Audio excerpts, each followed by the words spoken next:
Friends, good evening to all of you. Welcome to my YouTube channel DS Gyan दृष्टि।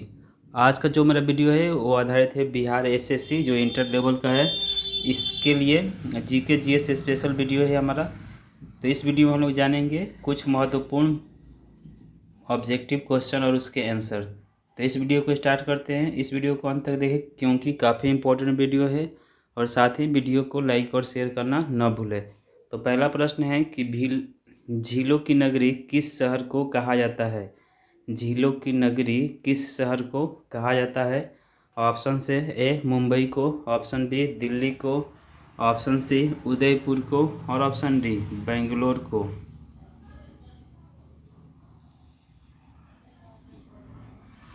तो प्रश्न संख्या जो एक है इसका जो सही जवाब हो जाएगा ऑप्शन सी हो जाएगा। उदयपुर को झीलों की नगरी कहा जाता है। उदयपुर राजस्थान राज्य में स्थित है। प्रश्न संख्या दो है, पूर्व का स्कॉटलैंड किस शहर को कहा जाता है? पूर्व का स्कॉटलैंड किस शहर को कहा जाता है? ऑप्शन से A Mangalore Karnataka, option B Nashik Maharashtra, option C Shillong Meghalaya, और ऑप्शन डी कोहिमा नागालैंड।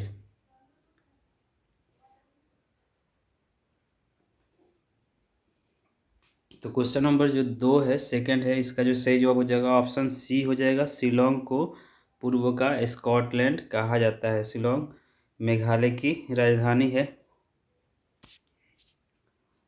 प्रश्न संख्या तीन है, पोर्ट ब्लेयर बंदरगाह कहाँ स्थित है? पोर्ट ब्लेयर बंदरगाह कहाँ स्थित है? ऑप्शन से ए दमन और दीव, ऑप्शन बी है अंडमान और निकोबार द्वीप समूह, ऑप्शन सी है दादरा और नगर हवेली, और ऑप्शन डी है लक्षद्वीप।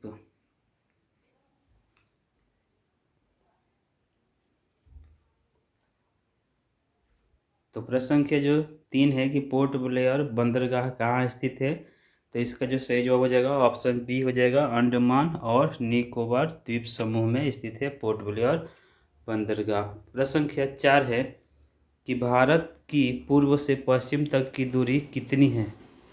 भारत की पूर्व से पश्चिम तक की दूरी कितनी है? काफ़ी इंपॉर्टेंट प्रश्न है।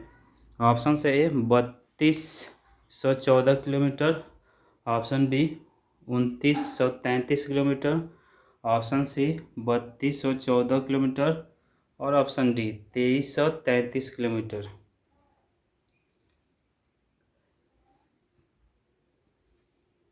तो प्रश्न संख्या जो चार है इसका जो सही जवाब होगा ऑप्शन बी हो जाएगा। भारत की पूर्व से पश्चिम तक की जो दूरी है वो 2933 किलोमीटर अर्थात 2933 किलोमीटर है। प्रश्न संख्या पाँच है कि स्वामी विवेकानंद हवाई अड्डा किस राज्य में है? स्वामी विवेकानंद हवाई अड्डा किस राज्य में है? ऑप्शन से ए आंध्र प्रदेश में, ऑप्शन बी तमिलनाडु में, ऑप्शन सी बिहार में, और ऑप्शन डी छत्तीसगढ़ में।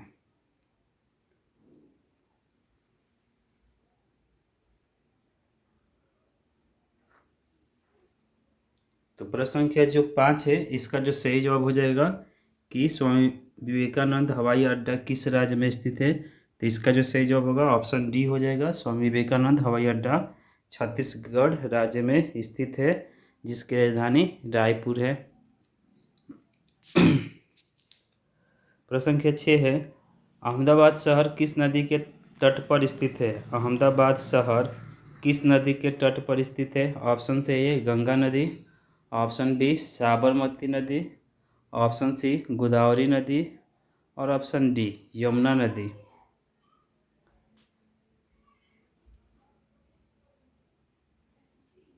तो प्रश्न संख्या जो छः है कि अहमदाबाद किस नदी के किनारे स्थित है, तो इसका जो सही जवाब हो जाएगा ऑप्शन बी हो जाएगा। साबरमती नदी के किनारे स्थित है अहमदाबाद शहर, जो गुजरात का एक प्रमुख शहर है। प्रश्न संख्या सात है कि कौन सा राष्ट्रीय उद्यान बंगाल टाइगर के लिए प्रसिद्ध है? ऑप्शन से ए बांदीपुर राष्ट्रीय उद्यान, ऑप्शन बी है काजीरंगा राष्ट्रीय उद्यान, ऑप्शन सी है मानस राष्ट्रीय उद्यान, और ऑप्शन डी है बांधवगढ़ राष्ट्रीय उद्यान।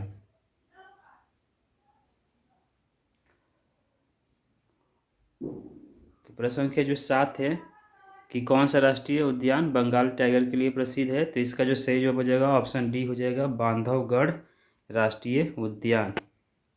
प्रश्न संख्या 8 है कि राजस्थान का एकमात्र हिल स्टेशन का नाम क्या है? राजस्थान का एकमात्र हिल स्टेशन का नाम क्या है? ऑप्शन से A Jaisalmer, option B Jodhpur, option C Udaipur और ऑप्शन डी माउंट आबू।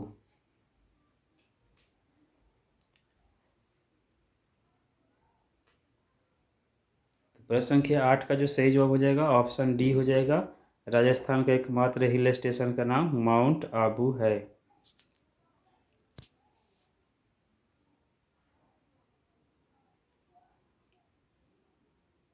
प्रश्न संख्या 9 है कि भारत का सबसे गहरा बंदरगाह कौन सा है? भारत का सबसे डीपेस्ट पोर्ट कौन है? ऑप्शन से ए कांडला बंदरगाह जो गुजरात में है, ऑप्शन बी है जवाहरलाल नेहरू बंदरगाह, ऑप्शन सी है विशाखापट्टनम बंदरगाह और ऑप्शन डी है मुंबई बंदरगाह।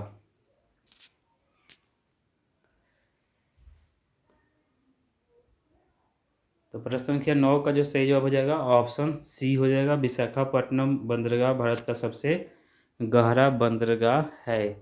प्रश्न संख्या 10 है, पहले वित्त आयोग का गठन किस वर्ष किया गया था? भारत के पहले वित्त आयोग का गठन किस वर्ष किया गया था?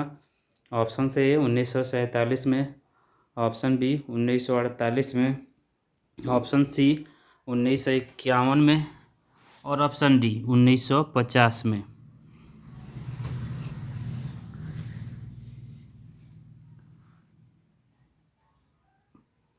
तो प्रश्न संख्या 10 का जो सही जवाब हो जाएगा ऑप्शन सी हो जाएगा, भारत के पहले वित्त आयोग का गठन 1951 में किया गया था।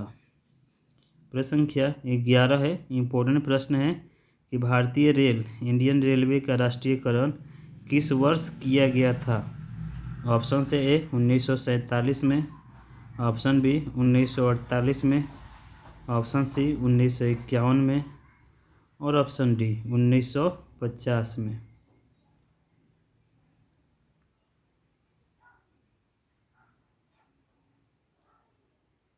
तो प्रश्न संख्या 11 का जो सही जवाब हो जाएगा ऑप्शन डी हो जाएगा, 1950 में भारतीय रेल का राष्ट्रीयकरण किया गया था। प्रश्न संख्या 12 है कि काजीरंगा राष्ट्रीय पार्क किस राज्य में स्थित है? काजीरंगा राष्ट्रीय पार्क किस राज्य में स्थित है? ऑप्शन से ए आंध्र प्रदेश में, ऑप्शन बी है असम में, ऑप्शन सी है बिहार में और ऑप्शन डी है छत्तीसगढ़ में।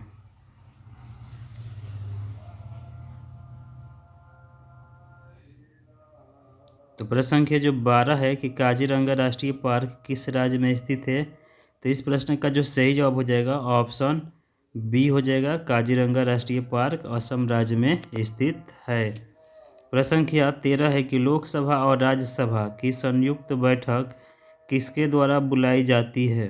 ऑप्शन से ए राष्ट्रपति के द्वारा, ऑप्शन बी है प्रधानमंत्री के द्वारा, ऑप्शन सी है उपराष्ट्रपति के द्वारा और ऑप्शन डी लोकसभा अध्यक्ष के द्वारा।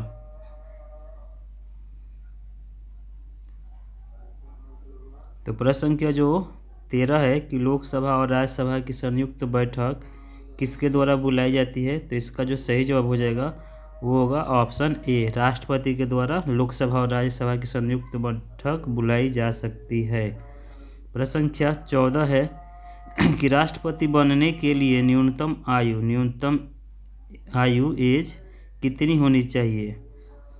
ऑप्शन से ए 30 वर्ष, ऑप्शन बी 35 वर्ष, ऑप्शन सी 25 वर्ष और ऑप्शन डी 50 वर्ष।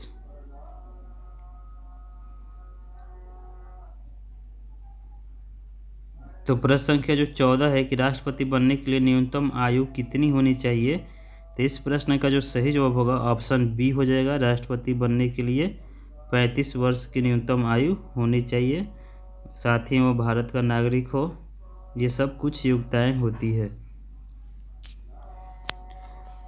प्रश्न संख्या 15 है, प्रश्न है कि बैंकों का राष्ट्रीयकरण दिवस के रूप में कब मनाया जाता है, मतलब बैंकों का राष्ट्रीयकरण दिवस कब मनाया जाता है। ऑप्शन से ए 19 जून को, ऑप्शन बी 15 जुलाई को, ऑप्शन सी 25 जून को और ऑप्शन डी 19 जुलाई को।